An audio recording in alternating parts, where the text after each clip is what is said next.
For Anjaneyasana, our low lunge, you do want to make sure that you have a blanket for underneath your knee in case your knees are divas like mine are and they need more cushion.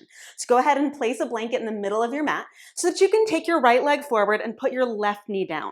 Now, the first thing you want to make sure of is that you're actually not directly on your kneecap, but you're at the top of your shin, right below your knee.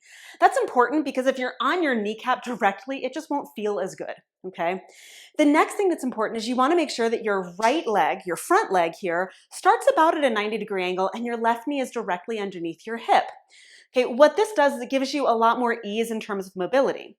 If your right foot is too far forward, your front leg is too far forward, you won't have as much room to move, right? You're going to get stuck a lot faster. If your foot is too tight in, the same thing is going to happen. So you're really looking for that Goldilocks positioning of your lower body. And right knee, front knee at a 90-degree angle, left knee under your hip is a really great place to start, and you can adjust from there. Now, once you're here, your back toes can be tucked or the top of your foot can be on the ground. That's up to your comfort. But you want to start with your hands on your front thigh and you push. And that push is to help get more of the action moving back into the back of your body so you're more upright.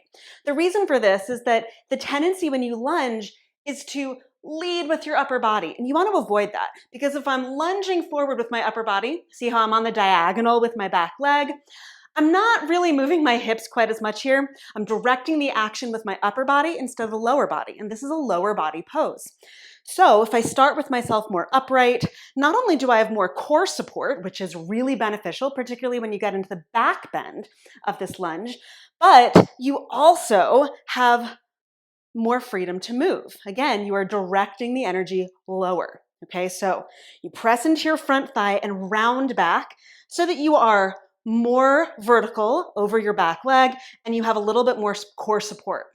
Then you're going to start moving your hips down and forward. Again, not your upper body, so you're not leading with your head. You move your hips down and forward.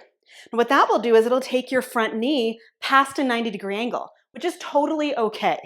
Right? This is not going to do any damage to your knee. It's not going to create injury. If you do feel pain, that is an indication that perhaps something is funny and you need to readjust. That's fine.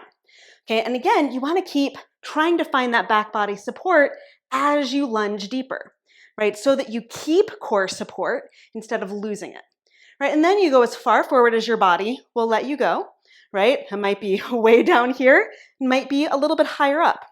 Once you're there, connect in with your core, again, press forward, maybe see if there's a little more to go, and then you can lift up and roll your shoulders back. And then you get that really lovely support for your back bend, right, from your core.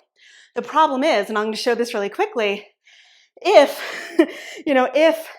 I lunge forward all in my upper body and then I try to lift into the back bend, it goes into my low back. But if I stay connected as I lunge forward, right, if I use my core to support me as I send my hips down, then I can lift up, roll my shoulders back, and have this really lovely core-supported low lunge. And that, my friends, is Anjaneyasana, your low lunge.